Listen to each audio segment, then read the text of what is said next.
Everybody, welcome to HBCU Game Day, kicking off the week with some big news out of the CIAA. Joining us now is Commissioner Jacqie McWilliams. Commissioner, basketball is not going to turn out the way that maybe a lot of us were hoping for, but the way things have gone this year, I don't think anything is a surprise. Kind of tell us what's going on right now with the CIAA and basketball. Yeah, well, thank you for this time. I think across the country, we all are feeling COVID tired and we're feeling COVID stress in college athletics. This has been an ongoing conversation, I know, within the CIAA on what is the best thing to do for our student athletes, for our community, for the financial stability, and for the mental wellness and health of our student athletes. And the conversation doesn't end. As you're watching the data and the stats of what's happening in our communities, there's a lot of stop and go, but right now there's a lot of stop. And at this point, with our board, I'm just really taking the time to talk through, what is in the best interest for the CIAA in unified way to move forward. And so we won't have a basketball season, unfortunately, Tolly. It's a sad day, but a day that I understand and value the opinions of my board, my team, our membership, our student athletes, on how to make sure that we as a community do the right thing for the best interest of this conference. Now, mind you, we've never, ever have not had a tournament in 75 years. Right. So this is a hard one. A few years ago, as you know, basketball was the first time since World War II that we didn't have, based on unfortunate circumstances. And so this will be the first of many for a lot of conferences, actually, but we'll get through it. Well, what was one of the driving factors? Because early on, it kind of felt like, all right, we're not going to do football, but we're going to give it a go at basketball. I talked to some presidents who felt like this would be a good test case because there weren't as many moving parts as football. I know numbers started spiking around Thanksgiving across the country. What were some of the driving forces on you guys' end that made you come to this decision? Yeah, I think, and again, I'm working with thought leaders, right, that are trying to manage their institutions and managing COVID on their campus. Some have canceled bringing students back and many have not.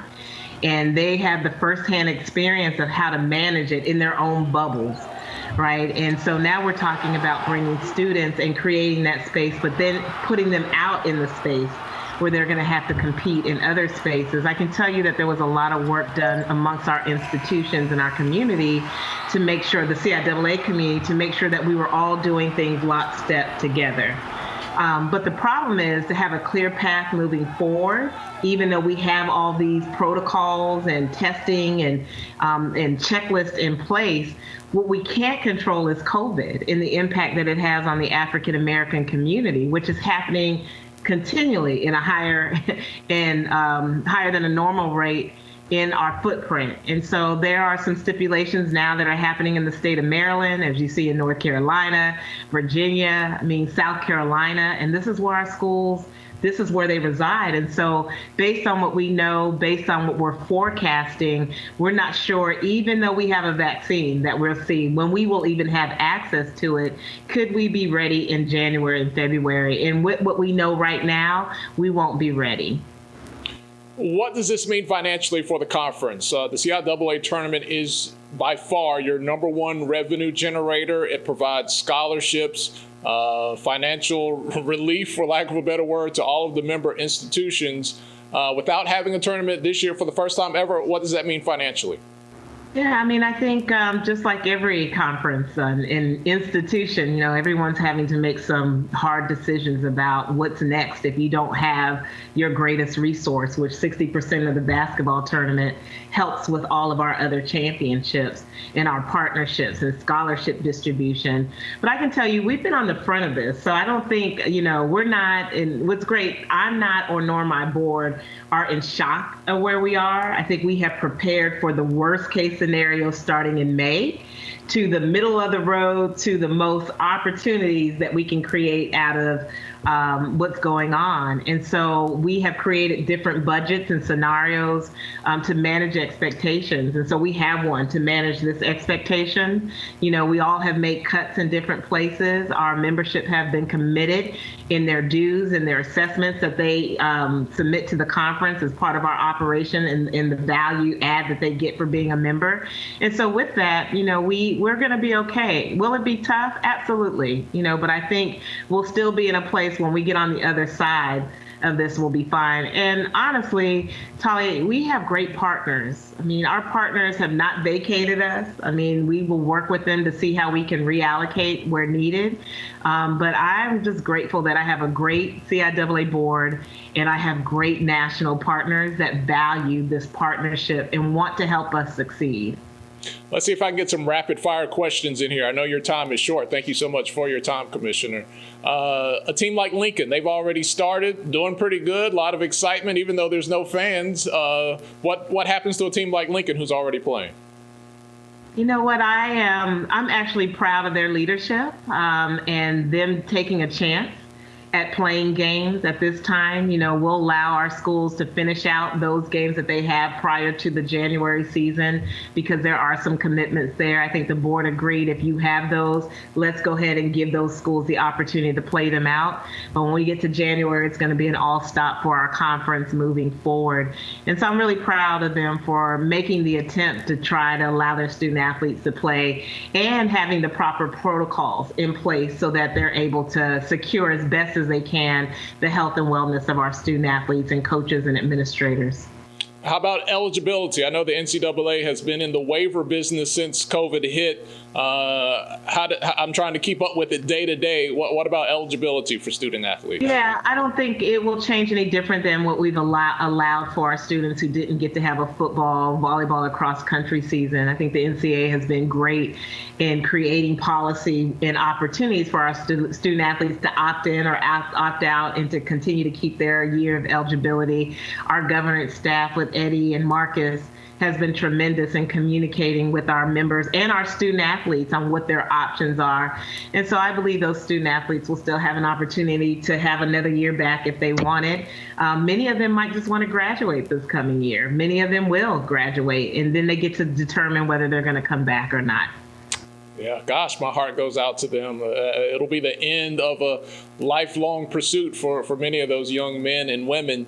There's lots of ancillary events around the CIAA tournament, notably the Hall of Fame. There's lots of sponsor presentations that entire week. Will any of those events be put off, or are you still looking at that? How will that work? Well, the great thing is I've been calling our recipients of our Hall of Fame for 2021. We're still going to celebrate them. I think we were very intentional about not having a gap because of COVID. It is historically something that's important to our conference, Education Day, Career Expo, FAN.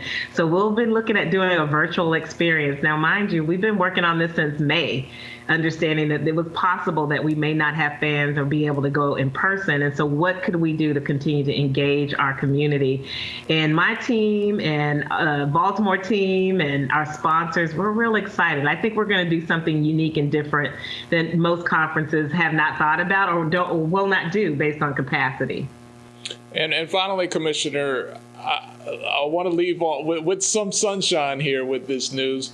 What is just your feeling of what it will be like when we finally get back to whatever normal looks like and we can play the games and fans can come back and maybe a bit more appreciation for something that maybe some of us took for granted year in and year out? You know, Talia, I don't know what my theme song will be or my marching song, but I tell you, and I tell my team, you know, as a visionary of this conference, I see greatness. I see opportunity. I see fans and alumni and sponsors busting out of the seams in the CIAA because they want to be a part of something that's so good and unique. We need each other. We're a family. And so when we get back together, we're getting back together, you know how that's going to look and feel. And I think it'll be in a different way. I think there'll be a greater appreciation what this conference is to our community and our institutions, and really what it means for us together as a community. I think there'll be a greater appreciation. So I'm excited about what the future looks like. Well, Commissioner McWilliams, thank you again for your time. I know you and the entire CIAA family had a lot of tough choices and not a lot of good answers out there. So we appreciate you and everyone else who's guiding the entire HBCU universe through a really tough time. Well, thank you, Tali. Thank you guys for your coverage and your support. And we look forward to sharing more with you as we move forward. So thank you so much.